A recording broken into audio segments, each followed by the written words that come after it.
Vocês conhecem esse cara aqui? É lógico que vocês conhecem, é o Kanye West. Além dele ter sido um dos maiores artistas da nossa geração, o cara tá falando um monte de bosta na internet esses dias. Só que antes disso tudo acontecer, ele tinha alguns problemas. Então vamos voltar no tempo para tentar entender o que aconteceu. Nascido em 77 na Atlanta, seus pais se divorciaram cedo e depois do divórcio ele se mudou para Chicago. Seu pai era um ex-Pantera Negra e um dos primeiros fotojornalistas negros da época e sua mãe era uma professora de inglês. Mas se liga, o Kanye não quis sempre ser rapper, na verdade ele queria ser pintor e ele fez até faculdade para isso, só que com 20 anos de idade ele largou essa parada para ir fazer música. Então ele começou a trabalhar com telemarketing para bancar seu sonho e fazer beats de madrugada e em menos de um ano o cara já estava vendendo beats por mais de $8.000. Rapidamente ganhando nome na indústria, ele trabalhou com nomes como Nas e Eminem e em menos de 4 anos ele conseguiu um contrato com a Rockefeller. E foi lá que ele conheceu esse cara aqui, o Jay-Z. E rapidamente os caras virou melhor amigo. Só que assim, mesmo trabalhando com nomes gigantes como Jay-Z, Ludacris, Alicia Keys, o Kanye não se sentia satisfeito artisticamente. Ele queria cantar. E aí começa seu primeiro problema, porque na época era muito raro você ser produtor e artista. Ou você era um ou você era outro. Inclusive o Kanye foi um dos caras que pavimentou o caminho para quem faz as duas funções hoje em dia. Só que como a gravadora do Kanye estava com medo de perder ele como produtor, eles resolveram assinar ele como artista também. E aí ele teve sua primeira oportunidade de gravar um CD, só que é aí que a tragédia começa. O Kanye sofre um acidente de carro onde ele é hospitalizado e a mandíbula dele é fechada com fios. Só que nada ia parar o Kanye, inclusive ele foi no estúdio e gravou com a mandíbula fechada a música Through the Wire, que significa através do fio, porque ele estava rimando ela através do fio.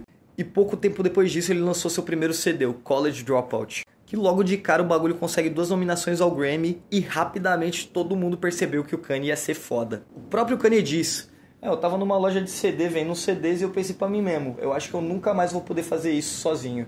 Tipo, andar pela rua de boa. Logo depois ele lançaria o CD Late Registration, que também seria um sucesso, porque tenta entender o seguinte, na época o rap era dominado pelo rap gangster e pelos bagulho que falava de vivência, violência e tal. E aí chega o Kanye falando dos bagulho tipo sobre vida e sobre conquistar seus sonhos e com uma brisa mais diferente do que estava acontecendo. O próprio Kanye falava: eu sou tipo a dose de café que você toma de manhã pra se acordar, maluco. E foi justamente sua postura narcisista e seu ego de achar que era o melhor do mundo que chegou ele às alturas que ele chegou. E o corre dele levantou muitos artistas como Drake, Chance the Rapper, Kid Cudi. Só que de repente tudo ia começar a desmoronar em sua frente. Em 2007, no meio de um divórcio, tragicamente a mãe dele falece. E isso fez o cara entrar numa espiral para baixo muito violenta. Completamente devastado, isso levou o Kanye a fazer um dos melhores CDs dele. Esse CD aqui, o 808 and Heartbreaks. Um CD extremamente melancólico, com 808s pesados, que futuramente iriam influenciar artistas como Juice WRLD e Lil Peep, entre vários outros. Com esse CD icônico, ele conseguiu fugir das profundezas da depressão, só que isso ia mudar em pouco tempo. Ele interromperia a Taylor Swift ganhando um prêmio, falando que a Beyoncé que tinha que ter ganho essa porra, só que depois ele foi em TV Nacional pedir desculpas pela parada. E assim, parecia que por mais que ele estivesse surtando, ele estava tentando melhorar. Ele consegue deixar todos os seus vexames para trás, lançando My Dark Twisted Fantasy, contando com participações de RZA, Jay-Z, de Nicki Minaj, entre muitos outros artistas. Um CD que demorou 5.000 horas para ficar pronto e que era para ser sua Mona Lisa, um ícone no rap. E tudo parecia que estava indo bem para Kanye, só que então, depois do lançamento do Life of Pablo, o cara começa a surtar mais uma vez. Ele começa a cancelar shows, a ser vaiado por falar que queria votar no Trump, e criticar pessoas como Mark Zuckerberg e Jay-Z ao vivo. Inclusive, ele até falou isso pro Jay-Z no show.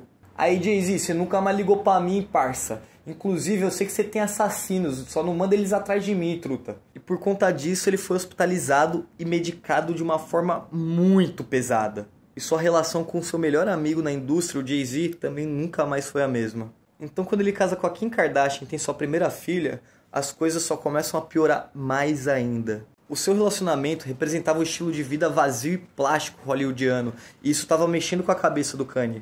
Mesmo porque o tempo inteiro a mídia tá indo atrás do cara, perturbando a vida do mano.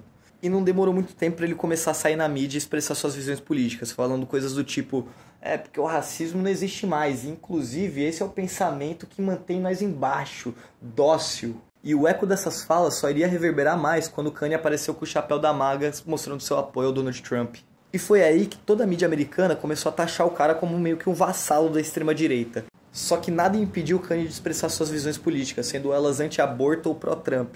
Essa causação toda levou ele a ser banido do Twitter e ridicularizado por toda a mídia. Foi em 2016 que ele foi internado no hospital psiquiátrico, e segundo ele, Os caras queriam me medicar por eu ter uma opinião, truta. E toda a mídia não o ajudava, taxando o cara de louco e apontando dedos pra ele. Porque tenta entender, cada vez mais ele foi ficando mais paranoico e mais acuado de tudo.